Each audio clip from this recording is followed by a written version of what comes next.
All right, what's up, guys? How we doing? So, Speak No Evil, the latest Blumhouse horror thriller to come out, and whenever Blumhouse puts out a new movie, it's pretty much many times a year. We always have to ask ourselves, which Blumhouse are we going to get? Are we going to get Black Phone, Invisible Man Blumhouse, or are we going to get Night Swim, Imaginary Blumhouse?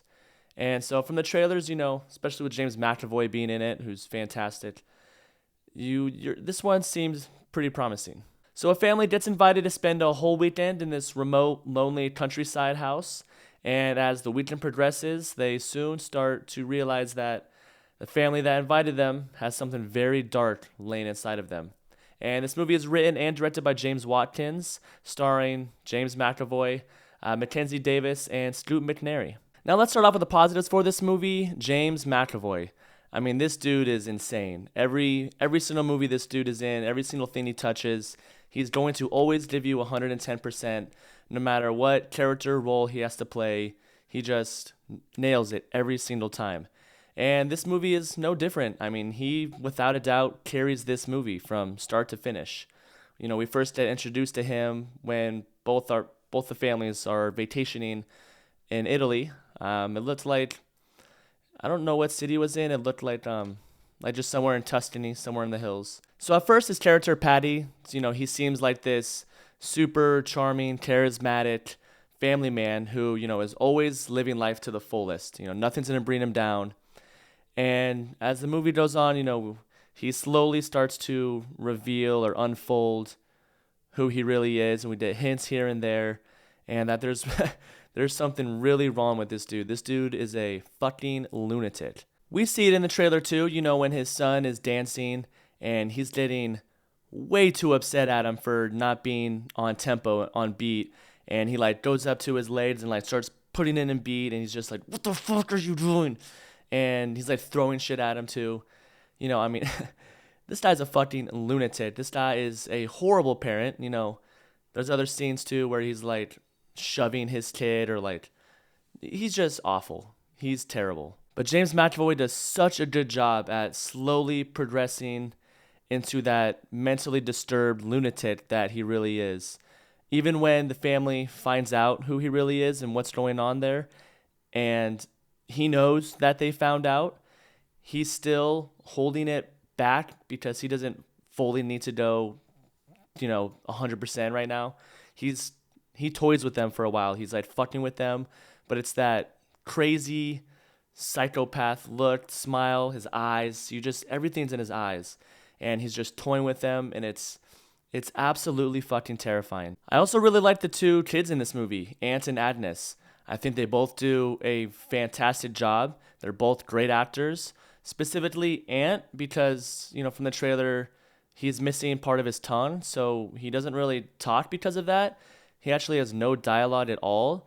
And when you don't have dialogue, half of acting is being able to express with your eyes and your face and those emotions and your mannerisms. And he does an absolutely fantastic job because there's clearly something wrong with this other family, and the kid is kind of caught in the middle of it. It seems like he's sad, he's very shy, and he's also keeping a lot of stuff bottled up. Agnes as well, she's great too. We first get introduced to her.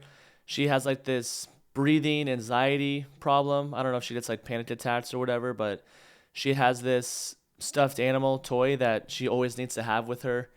And, you immediately relate to that, especially if you also suffer from anxiety, or if you, as a kid, as a child, had that special stuffed animal that that you loved. She's also really smart. She's like the first person in the family to fully start to realize and understand that this family that we're here visiting is fucked up. I also think this movie does a really good job at slowly building the suspense all the way up until the third act. And it's not only just James McAvoy doing that. I think the pacing, it is kind of it's a little bit of a slow burn. It's taking its time. Slowly putting those hints in there for us. But the movie is always progressing. It's always building towards that final act. It's always building and compiling all these different things that we're getting hints at and that we're seeing, starting to realize. And, we're never really going backwards or stagnant. It's always moving forward. And that's a great way to build suspense because, once the third act comes and all the cards are on the table, we know fully exactly what's going on. It becomes this like cat and mouse game and they have to escape and you're on the edge of your seat. It's intense. It's fucking terrifying. And you are wondering what is going to happen next and how are they going to escape from this. Now for the mixed and native aspects of this movie, I could not stand the parents, Ben and Luis, played by Mackenzie Davis and Stuart McNairy. I could not stand them. They are so unlikable. The dad's a pussy. He's that typical father who doesn't want to believe anything. All the stuff is laid out for him, and he's just constantly making excuses for Patty's character, for the other family. He doesn't care. It doesn't seem like he cares about protecting his family. There's weird shit going on, and he's just like, no, well, he went through this, and we gotta give him the benefit of the doubt, and that shit is so fucking annoying. That trope is in a lot of movies, and I will never like it. I always fucking hate it. And he's also just a fucking dick. Like, there's a scene when his daughter can't find her, emotional support stuffed animal. She's crying. She's starting to have breathing issues, and he's like, you need to grow up. You're 12 years old now. Stop crying. It's time for you to become a woman or whatever he says. And like, dude, that's like, what? You're a fucking asshole, dude. That's your daughter. And like, Patty is a psychopath. He's mentally disturbed. He's a maniac. But somehow Ben is way more unlikable than Patty is. And the mom is so annoying in this movie. I could not stand her. She tells us that she's a vegetarian in the beginning, but it ends up being that she'll eat fish, so she's a pescatarian. And she's always just kind of like rubbing it in Patty and the Sierra's face. And she just comes off as so pretentious, as if she's better than them because she doesn't eat meat and she doesn't hunt animals and she doesn't like guns. And it's just so annoying. And we also find out something else later between her and Ben, her husband, that she had done in the past. And it just further tells you that this girl sucks. I also didn't really care for Sierra, Patty's wife.